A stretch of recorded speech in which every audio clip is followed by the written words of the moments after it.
तिवसा शहरातील जवान सागर प्रभाकर हिमाने वय वर्ष 30 यांचा रेल्वेमधील वीरमरणाचे वृत्त कळताच सर्वत्र समाजाचे मन हळहळून गेले होते.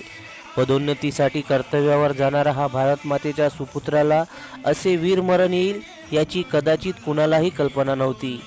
आज गुरुवारी सकाळी शहीद सागर हिमाने यांचे पार्थिव शरीर तिवसा येथे त्यांच्या निवासस्थानी त्रिमूर्तीनगर येथे सकाळी 8 वाजता आणण्यात आले. त्यानंतर 9 वाजता तिथून थेट बाजार चौकातून हिंदू स्मशानभूमीपर्यंत रॅली काढण्यात आली. त्या ठिकाणी सेंट्रल अमनेश्वर डेपो CAD पुलगाव यांच्या वतीने शासकीय इतमामाचा सन्मान सोहळा राबविण्यात आला. तोफांची सलामी देण्यात आली. यावेळी त्यांचे पार्थिव आर्मीच्या गाडीने स्मशानभूमीपर्यंत भारत मातेचा जय जयकार करीत व शहीद सागर हिमाने अमर रहे च्या घोषणा देत रॅली काढून आणण्यात आली. या प्रसंगी मानवंदना देत स्थानिक तिवसा पोलिसांनी सुद्धा सागरच्या पार्थिव शरीराला सलामी दिली. यावेळी आमदार राजेश भाऊ वानखेडे, तहसीलदार मयूरजी कडसे साहेब, नगराध्यक्ष योगेश भाऊ वानखेडे, राजीवजी ठाकूर, नगरसेवक अनिल भाऊ थूल, प्रदीपदादा गोरखेडे, वैभव वानखेडे आणि तालुक्यातील सर्व माजी सैनिक, राजकीय सामाजिक क्षेत्रातील मंडळी आणि समस्त तिवसा निवासी जनता मोठ्या संख्येने उपस्थित होते. सागर हिमाने याला असे अचानक रेल्वे अपघातात वीरमरण येईल याची तीळ मात्रही कल्पना परिवाराला नव्हती. तेव्हा पार्थिव शरीर तिवसा येथे आणल्यानंतर परिवारातील पत्नी, आई, वडील, बहीण, भाऊ सर्वांचे अश्रू अनावर झाले होते. त्यांचे अश्रूचे बांध पाहून उपस्थित जनसमुदायांचे डोळे देखील पाणावले होते. ज्या तिरंग्यात त्यांचे पार्थिव आणले गेले ते सैन्य दलाकडून त्यांच्या कुटुंबियाच्या स्वाधीन करण्यात आले.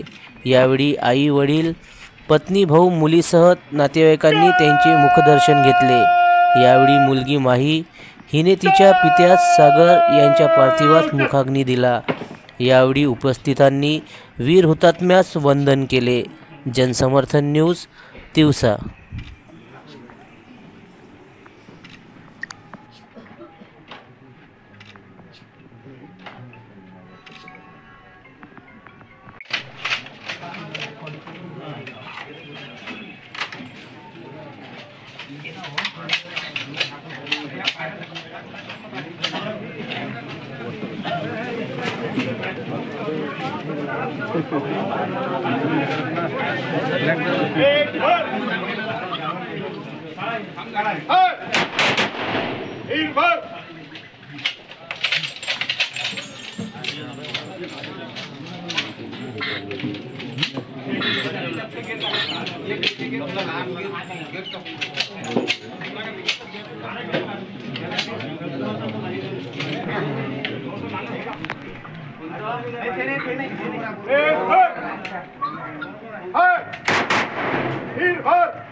पेश कर है आलिफ कर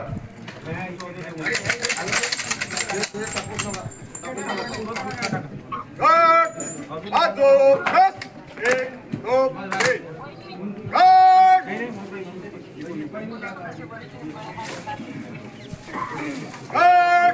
अंत्येश को सलामी देंगे. सलामी शब्द 1 2 3.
आपल्या बोलण्याला तर काही कमी होणार नाही, परंतु हिमानी कुटुंबात आले मुलगा तरुण देशा